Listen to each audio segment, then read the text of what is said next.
Welcome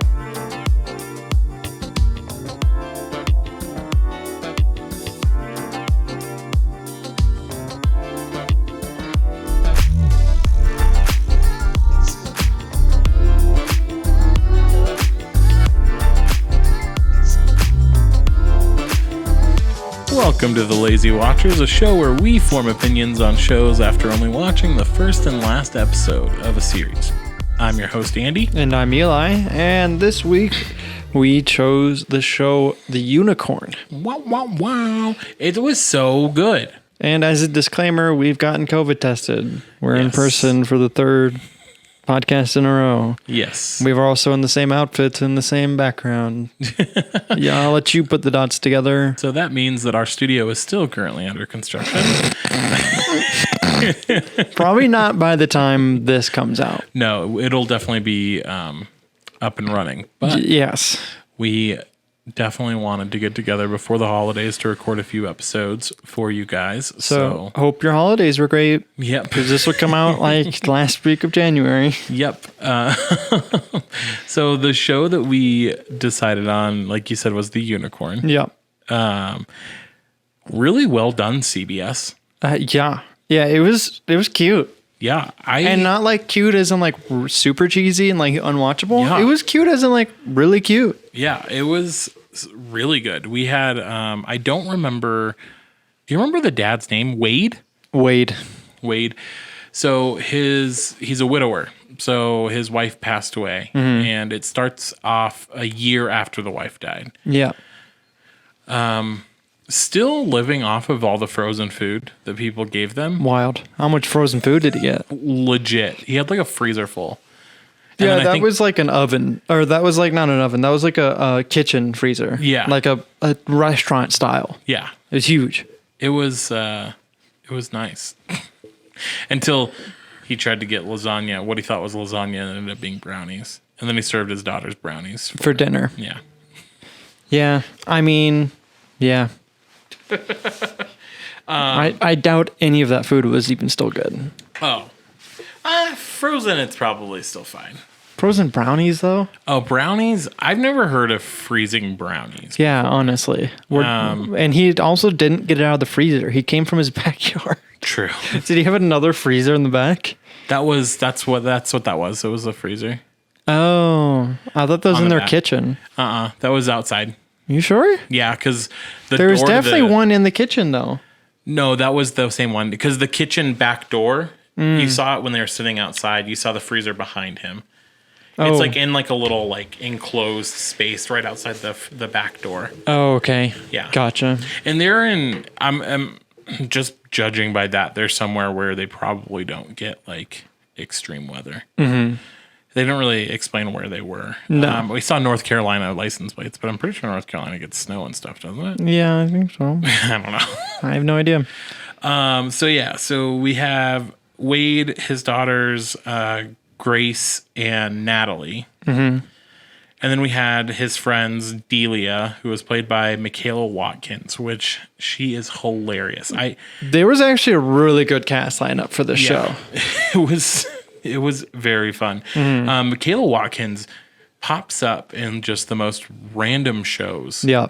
And I always think she's so funny, that actress. She's just hilarious to me. Mm-hmm. You have Omar Benson Omar Benson Miller plays Ben, and then his wife Maya Lynn Robinson, who plays Michelle. Yeah. So those are the friends that are trying to help Wade get back out into the dating life. Right. And also just stop being a slob. Yeah, because he kind of gave up on, doing stuff after his wife had passed away. Yeah. I mean, he took care of his kids, Yeah. just not like in the best manner. Exactly. By feeding them brownies. So the show gets its name by the title, or by Wade setting up a dating profile. And his friends are helping him do that, and they tell him that he is what people call a unicorn because he is a devoted father. He was married for the past 20 years, and he's just a good catch, essentially. Right. Yeah, exactly. Really cute. Yeah. It was very much like one of those shows that, I mean, there was 18 episodes. Yeah. And then we found out it was made by CBS, so it makes sense. Totally. Network television, they go for quantity over quality. But the quality was really good. Yeah. Like I would actually, and they're literally 21-minute episodes. Yeah, so short. So short. When you're obviously watching it on like a internet streaming service like Netflix. Because if it's on regular TV, it's going to have commercials and everything else, which make it 30 minutes. But yeah, Definitely. I mean, really, really good quality. Like, I would definitely watch all 18 episodes personally. I plan on going back and watching this for sure. So there is currently 2 seasons out. So I'm assuming the next one's just going to be, it's either currently going on or Yeah. it just hasn't been released on Netflix yet. Yeah, maybe. Yeah, he goes on a date in the first episode. Kind of really awkward. Yeah, very awkward. Well, so yeah, she started out being like, well, I don't want to do this date because I can see the wedding ring tan line on your finger. And then it turns into like a back and forth, and he ends up yelling loud enough for everyone to hear that his wife died. Yeah. And then everyone gave him sympathy, and he's like, yeah, this is what I didn't want. This is what I was trying to avoid. Is all the sympathy I've been getting for the last year. Like, I want to be me. Yeah. Just say that I'm single. Yeah. Like, not like forgetting about her, just not getting like all the pity from everyone else when they hear your wife died. You know, kind of like where it's like, hey, how you doing? Versus, hey, man, how you doing? Hey, buddy. You know what I mean? Yeah. So, but awkward date. But I think it actually like turned around. I mean, she was like, I get it. I get what you're at. When you're over that, hit me up. Yeah. So- And it's fair to say that he doesn't like the fact. So he set up his dating profile and he started getting like immediately like all these hits from all these girls. Yeah. And it's because he put himself as widowed. And that's when people bless you. He put the 2 and 2 together that essentially all of these women only wanted to date him because his wife had passed away. Right. Which I think for good reason made him feel very uncomfortable. Oh, yeah. Because I feel like that would make a lot of people uncomfortable. that's really awkward. Yeah. So he changed his status to single, and that's why she didn't know that he had been married previously and all of that. But then the relationship between him and his daughters was really interesting. Yeah. Super cute. They're very communicative. They tell each other everything.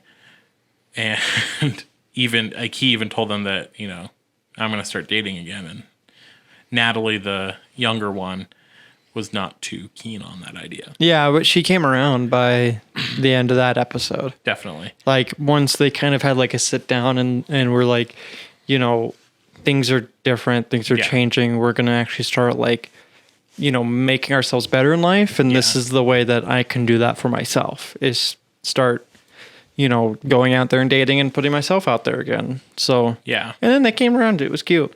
Super cute. The other daughter, I forget her name. His other daughter wanted him to go on the date solely for the fact that she could have her boyfriend Andrew over. Yep. And then he walks in on them making out. Yeah, and a boob touch. And a boob touch, that's right. We didn't obviously see it on camera. But No. yeah. So The funny. little sister goes, ooh, boob touch. Boob touch. She told the waitress at the diner. Yeah, that was hilarious. She got her boob touched. So yeah, opening credits. It's a common theme. I mean, it just was like a little bit of a jingle, and then it would freeze frame and pop up that said the unicorn. Yeah.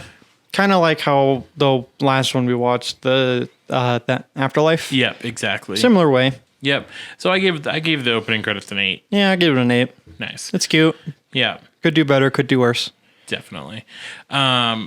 So as we moved on to the second episode, which is the last episode of the series, Right.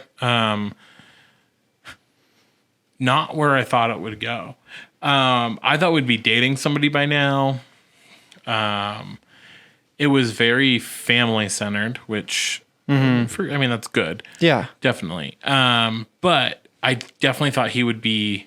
I was worried he was going to turn into a bit of a manhole. Manho. I don't know why I said it like that. Yeah, manhole. manhole. No, for sure. I mean, I think that's kind of what I like about this show is it's not a drama. You know what I mean? Like it's not like all the other like dating shows where it's like, well, this and da da da, and you're trying to like hold on to the edge of your seat. This is like purely comedy, family friendly kind of deal. Like it's, you know, definitely something that like you could watch with like anyone. And you're right. I mean, I thought we'd be dating someone by now, but then we got a little glimpse of hope. Yes, we did at the end.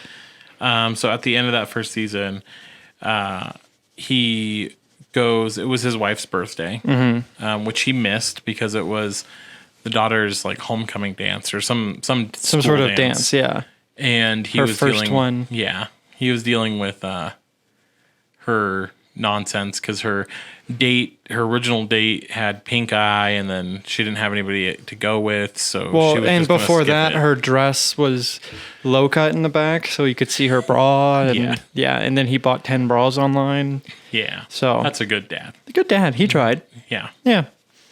But then he went over and talked to Andrew, and it became cute because she was like, "Well, shut up, I don't like Andrew," and it was like, "Obviously you do. Just go with him. Just go, little person." Yeah, little person. Little person. I don't remember her name. That's the only reason I call her little person. Yeah. Go, child. Go, youngling. Off you leave. And then you also see that Hunter, Delilah's husband, the friends, he lost his job at some point in that season, and then he had to go for a job interview where he was, if he got hired, which he did, he would be the oldest person in the office by like 15 years. Yeah. There's this really awkward scene where they had these like chairs that were, oh my god, they kind of look like dreidels. Yep. Yeah, kind of like the almost like spin tops. Like spin tops. Yeah. Except it was hollow as a top. seat. Yeah. How do you sit in that? No, him trying to get in that just explained exactly how I would have sat in it. Oh my! Try to get in and then fall out. Yeah, absolutely. And then be stared at by some younger kids that sit in them every day. Yeah. No, just give me like a couch or a bench, please. I'll just take a folding chair. That's fine. True. Yeah. Or doesn't need to be padded. That's cool. Or just make everyone stand. Don't put 5 of these fucking spin tops in this room with nowhere to walk. Definitely. It was cute. He ended up getting the job. Delilah ended up having a little bit of like a breakdown because she one of her old patients came back and was I think he was a sales rep or something for something for like medical or whatever. She's a pediatrician. Yeah. And so one of her old patients came back, and he's a very handsome young man now. Yeah, he went from sticking Hot Wheels up his no to being very hot. Yeah. And she was kind of weirdly like, not like hitting on him, but like hitting on him. Does that make sense? Yeah, no, she definitely was. And then he was like, well, it's good to see you. Like, I used to be a patient of yours. And she was like, oh. Okay. Yeah, has a little bit of like not like a midlife crisis, I would say, but she definitely felt that like time was getting away from them. Mm-hmm. There's that whole weird scene where she was trying to convince Hunter to like not accept his new job so they could go to Costa Rica. Yeah, and like live their life.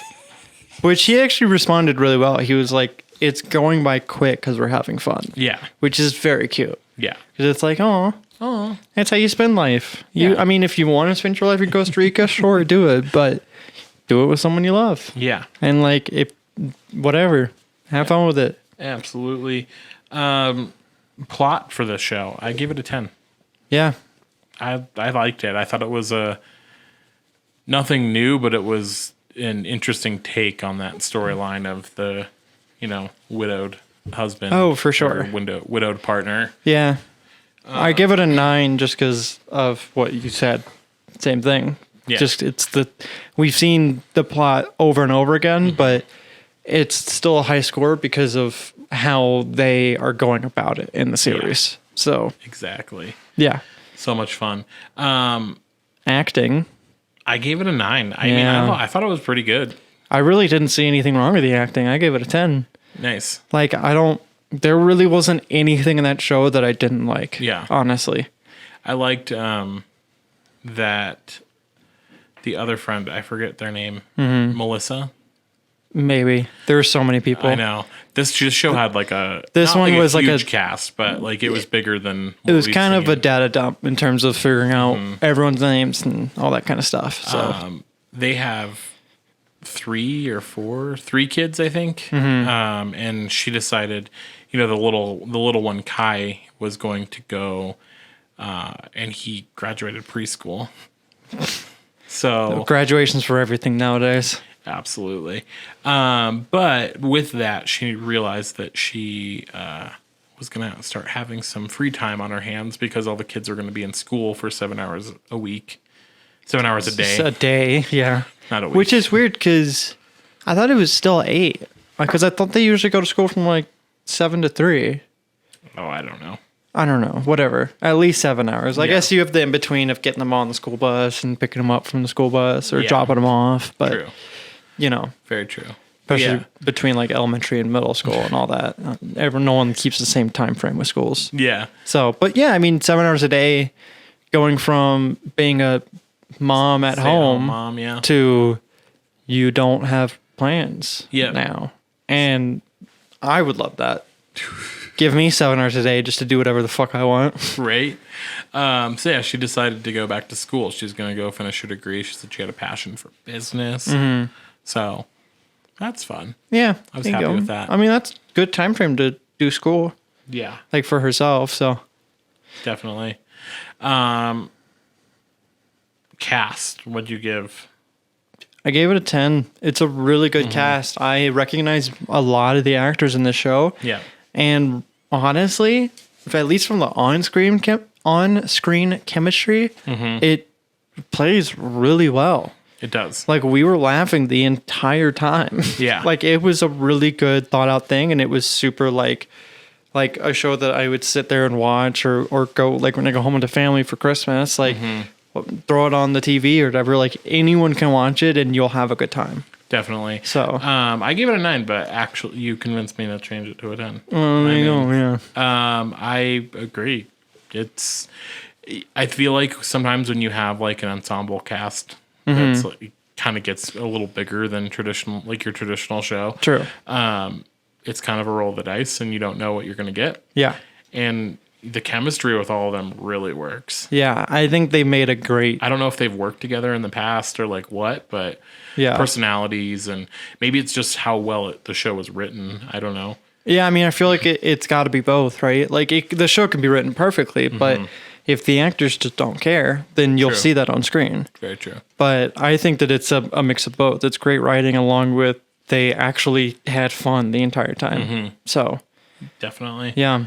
Cliffhangers. I gave it a 9. Yeah.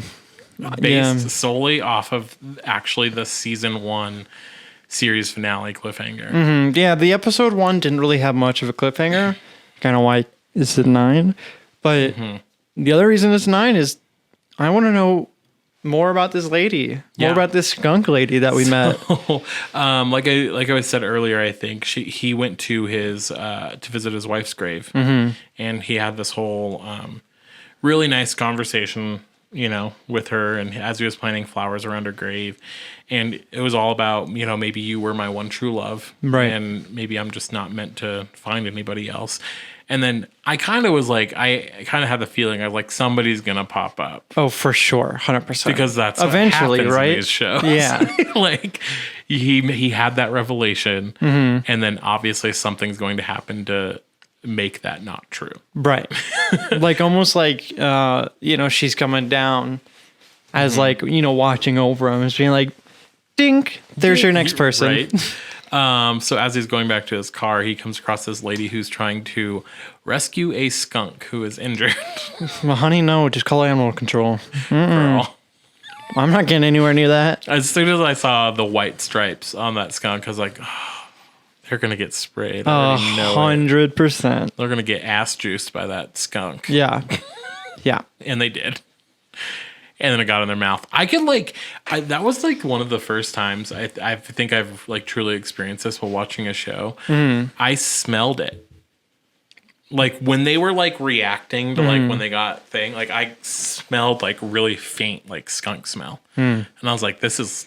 Have you been near a skunk recently? No, but we all know that smell. Yeah, it's a very because you smell it when you're on a road trip or whatever. Like someone ran over a skunk. Oh, I'll just smell it randomly, like driving down the road. I'm like, oh, somebody ran over a skunk. There might be something wrong with you. No, it happens more than you think. I don't know about that. But yeah, it was that whole scene was actually really well acted because I like actually felt like they really did because they were having a hard time the whole time that they kept like gagging because it got in their mouth, which I can only imagine. Yeah, I feel like I'd just be vomiting profusely. Oh, 100%, 100%. Yeah. So well done. But the thing that really annoyed me was there was that really awkward moment when they finally got the skunk in the box and she was taking it to her vet, where they just stopped and stared at each other. Yeah. And I was just like, Andy, you need to ask her name. Yeah, do something. Yeah. Please. But I mean, kind of like what we saw in episode 1, I think it's still just this overall fear that it's his first chance at getting a girlfriend after his wife. True. So, and then he went to somebody's birthday. No, the graduation party for Kai. Graduation party for Kai.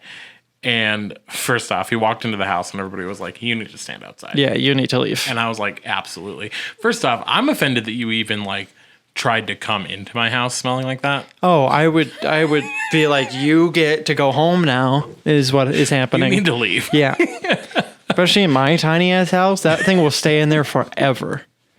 And that's how it ended was he said, I think I met somebody. And they're like, oh, what's her name? And he said, I don't know. And then it faded to the credits. Yeah. Such a great show. It's a great show. I loved it. I cannot wait to finish the first season, and I cannot wait to watch the second season. Yeah, for sure. I'm probably going to be watching that over the break. Definitely. So, really good show. Yeah. Really short podcast. Highly recommend it. Highly recommend this show. I mean, short episode on lazy watchers. Yeah, it's about because there's nothing really to talk about. It's just a great show. You just have to go watch it. Our longer episodes usually are the ones that are longer shows. True. The past 3 episodes here have been shorter shows. Yeah. And so I think that's why our content's a little bit shorter than usual, but hey, don't want to take up too much of your time over the holidays. So. Right. Alrighty, everybody. Well, this has been The Lazy Watchers. Make sure to subscribe to us on YouTube and hit the bells so you get notifications. Exactly. And also subscribe on any of your favorite podcast platforms, whatever you listen to us on the podcast platforms. Doing it again. 2 weeks ago, doing it again. Doing it again. Yeah, and if we're not on, your preferred platform of choice, just send us an email at myvillagepodcast.com. Nope. For now. For now. myvillagepodcast@gmail.com is what I meant. Yeah. And if you're so inclined, you can follow me on social media at MVP Andy. And you can follow me at Eli Seipert. Yeah. And we'll see you guys in 2 weeks. Yes, sir, because we're a bi-weekly podcast. Yep. I don't know why we have to remind people every week. I don't know. But goodbye. Goodbye.